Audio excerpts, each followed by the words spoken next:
Bismillahirrahmanirrahim. Assalamualaikum warahmatullahi wabarakatuh. Alhamdulillahirabbil alamin. Wassalatu wassalamu ala asrofil anbiya'i wal mursalin wa ala alihi washabihi ajmain amma ba'du. Yang terhormat Ibu Ilzamha Hadijah Rusdan, MSc, serta teman-teman semua yang saya sayangi dan saya banggakan. Pertama-tama, marilah kita panjatkan puji syukur atas kehadirat Allah Subhanahu wa Ta'ala yang telah memberikan limpahan rahmat, berkah, serta hidayahnya kepada kita semua, sehingga kita bisa berkumpul pada pembelajaran online kali ini tanpa halangan suatu apapun. Tak lupa, sholawat serta salam selalu tercurahkan dan terlimpahkan kepada Nabi Agung kita, Nabi Muhammad Sallallahu Alaihi Wasallam. Semoga kita mendapatkan syafaatnya di yaumul akhir kelak. Baiklah teman-teman, sebelum memasuki presentasi, izinkanlah saya sebagai perwakilan kelompok 3 untuk memperkenalkan anggota kelompok kami. Yang pertama, Via Ainun Munawaroh dengan NIM 193141048. Yang kedua, Siti Fatimah Puji Rahayu dengan NIM 193141057. Yang ketiga, Agnes Santika Dewi dengan NIM 193141059. Dan yang terakhir adalah Khalida Zian dengan NIM 193141065. Pada kesempatan kali ini kami membahas mengenai hak asasi manusia. Baiklah teman-teman, langsung saja kita mulai presentasinya. Materi yang pertama akan disampaikan oleh Mbak Agnes. Kepada Mbak Agnes dipersilakan. Baik, di sini saya akan menjelaskan materi mengenai pengertian hak asasi manusia. Secara harfiah, kata hak berarti kewenangan untuk melakukan sesuatu atau tidak melakukan sesuatu. Adapun kata asasi berasal dari kata asas yang berarti dasar, alas, fondasi, yaitu sesuatu yang menjadi tumpulan berpikir atau berpendapat. Kemudian, kata itu mendapatkan imbuhan akhiran i menjadi asasi. Kata asasi bermakna sesuatu yang bersifat dasar atau pokok. UU nomor 39 tahun 1999 tentang hak asasi manusia menyatakan bahwa hak asasi manusia merupakan seperangkat hak yang melekat pada hakikat dan keberadaan manusia sebagai makhluk Tuhan yang Maha Esa dan merupakan anugerah yang wajib dihormati, dijunjung tinggi dan dilindungi oleh negara, pemerintah, dan setiap orang demi kehormatan serta perlindungan harkat dan martabat manusia. Ciri-ciri dari pokok hak asasi manusia meliputi 1. Inher atau kodrati, yang kedua bersifat universal, yang ketiga bersifat partikular, yang keempat tidak dapat diingkari dan dilanggar atau bersifat supralegal, yang kelima tidak dapat dibagi, yang keenam saling tergantung, yang ketujuh transendental. Ruang lingkup hak asasi manusia meliputi 4, yaitu yang pertama hak pribadi, hak persamaan hidup, kebebasan, keamanan, dan lain sebagainya. Yang kedua, hak milik pribadi dalam kelompok sosial di mana ia ikut serta.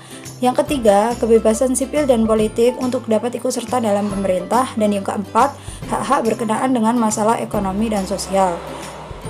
Itu saja materi yang dapat saya sampaikan. Materi selanjutnya akan disampaikan oleh Saudari Fatimah. Baik, terima kasih kepada Mbak Agnes. Di sini saya akan menyampaikan materi mengenai naskah-naskah hak asasi manusia pada abad ke-17 dan ke-18. Pada tahun 1948, Majelis Umum PBB telah menyetujui Deklarasi Universal Hak Asasi Manusia yang berisikan suatu daftar hak-hak dasar manusia. Semenjak itu, telah disetujui banyak instrumen tambahan yang berupa perjanjian internasional yang menurut hukum bersifat inklusif ataupun deklarasi yang tidak mengikat serta bersifat global maupun regional. Naskah-naskah ini menyajikan rincian lebih lanjut mengenai hak-hak yang telah disebutkan dalam Universal Declaration Human Rights atau membahas hak-hak tambahan. Sebelum terbentuknya Universal Declaration of Human Rights, secara historis sebenarnya terdapat beberapa ketentuan yang mengatur mengenai hak asasi manusia. Adapun ketentuan-ketentuan yang dimaksud antara lain, yang pertama, Magna Carta Inggris 1215. Awal perkembangan hak asasi manusia ditandai dengan lahirnya Magna Carta. Magna Carta sesungguhnya hanya berisi konspirasi politik antara Raja John dengan para bangsawan tentang pembagian kekuasaan khususnya dalam rangka mengurangi kekuasaan raja.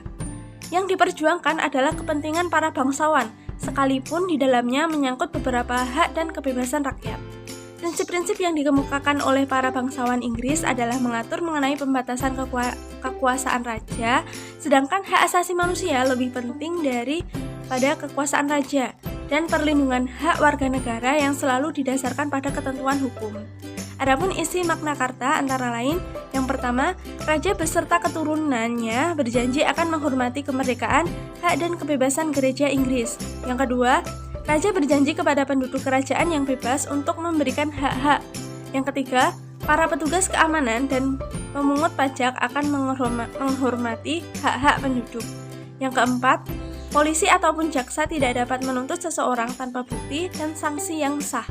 Yang kelima, seorang yang bukan budak tidak akan ditahan, ditangkap, dinyatakan bersalah tanpa perlindungan negara dan tanpa alasan hukum sebagai dasar tindakannya. Yang keenam, apabila seseorang tanpa perlindungan hukum sudah terlanjur ditahan, raja berjanji akan mengoreksi kesalahannya. Selanjutnya, kekuasaan raja harus dibatasi, dan yang terakhir, hak asasi manusia lebih penting daripada kedaulatan, kekuasaan, politik, dan juga hukum. Yang kedua ada Bill of Rights Inggris 1689. Bill of Rights muncul sebagai akibat dari Glorious Revolution atau revolusi tanpa pertumpahan darah pada tahun 1688 yang merupakan hasil perjuangan parlemen melawan raja-raja pemerintahan dinasti Stuart dan menundukkan monarki di bawah kekuasaan parlemen Inggris. Inti yang terdapat pada Bill of Rights adalah sebuah undang-undang regulasi yang menyatakan tentang hak-hak dan kebebasan warga negara dan menentukan pergantian raja. Adapun isi dari Bill of Rights antara lain, yang pertama, kebebasan dalam pemilihan anggota parlemen, yang kedua, kebebasan berbicara dan mengeluarkan pendapat, yang ketiga, pajak, undang-undang, dan pembentukan tentara tetap harus seizin parlemen, yang keempat, hak warga negara untuk memeluk agama menurut kepercayaan masing-masing, dan yang terakhir adalah parlemen berhak untuk mengubah keputusan raja. Yang ketiga ada Declaration of Independence USA pada tahun 1776. Nah, puncak perkembangan perjuangan hak-hak asasi manusia tersebut yaitu ketika human rights untuk pertama kalinya dirumuskan secara resmi dalam Declaration of Independence di Amerika Serikat pada tahun 1776. Deklarasi kemerdekaan ini merupakan alasan masyarakat Amerika untuk melepaskan diri dari kekuasaan Inggris yang terjadi pada tahun 1776. Adapun isi dari Declaration of Independence USA yaitu kami menganggap kebenaran-kebenaran berikut ini sudah jelas dengan sendirinya, bahwa setiap manusia diciptakan sama, bahwa penciptanya telah menganugerahi mereka hak-hak tertentu yang tidak dapat dicabut, bahwa di antara hak-hak ini adalah hak untuk hidup, bebas, dan mengejar kebahagiaan, bahwa untuk menjamin hak-hak ini orang mendirikan pemerintahan yang memperoleh kekuasaan yang benar berdasarkan persetujuan atau kaula yang diperintahnya, bahwa kapan saja suatu bentuk pemerintahan merusak tujuan-tujuan rakyat berhak untuk mengubah atau menyingkirkannya. Yang keempat ada Bill of Rights USA pada tahun 1789. Suatu naskah disusun oleh rakyat Amerika pada tahun 1789. Hal ini sama dengan deklarasi Prancis dan menjadi bagian dari konstitusi Amerika pada tahun 1791. Ide-ide Bill of Rights USA merupakan bagian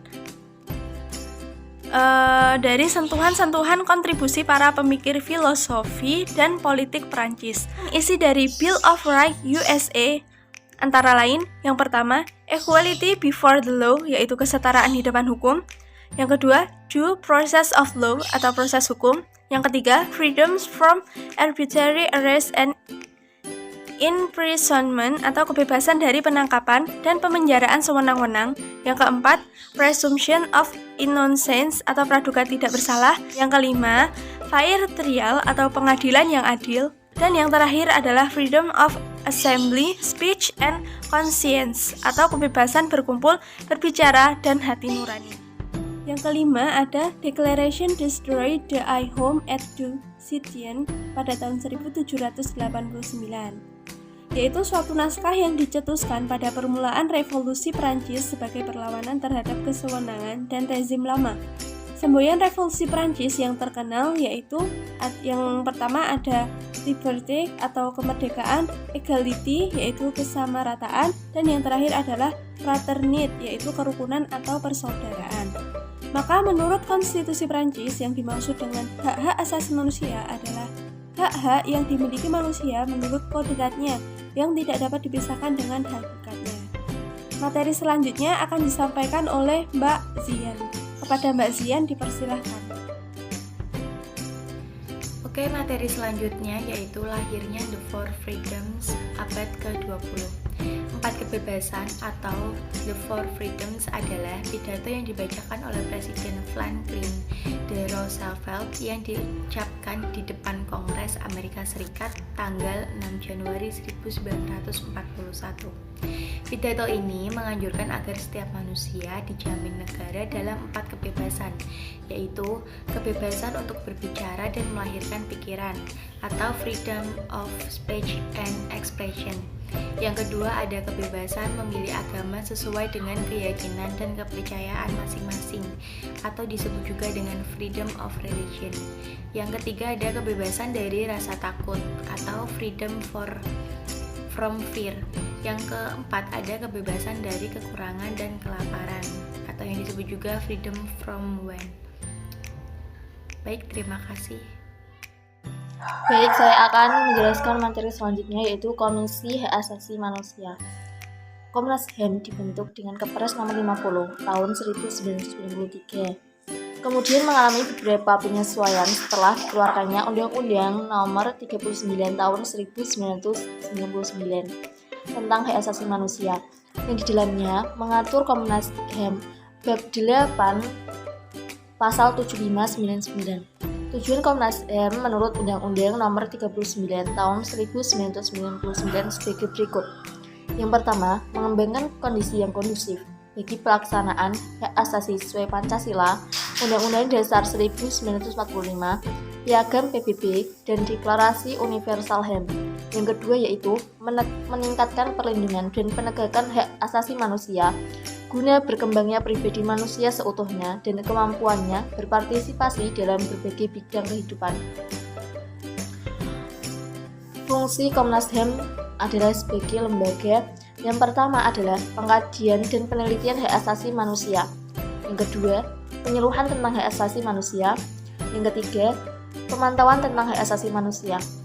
Lembaga-lembaga negara yang dikhususkan untuk melindungi hak asasi manusia seseorang yaitu seperti Komisi Perlindungan Hak Asasi Manusia, Komisi Perlindungan Perempuan, Komisi Perlindungan Anak, Komisi Perlindungan Saksi dan Korban. Yang terakhir yaitu pertanyaan.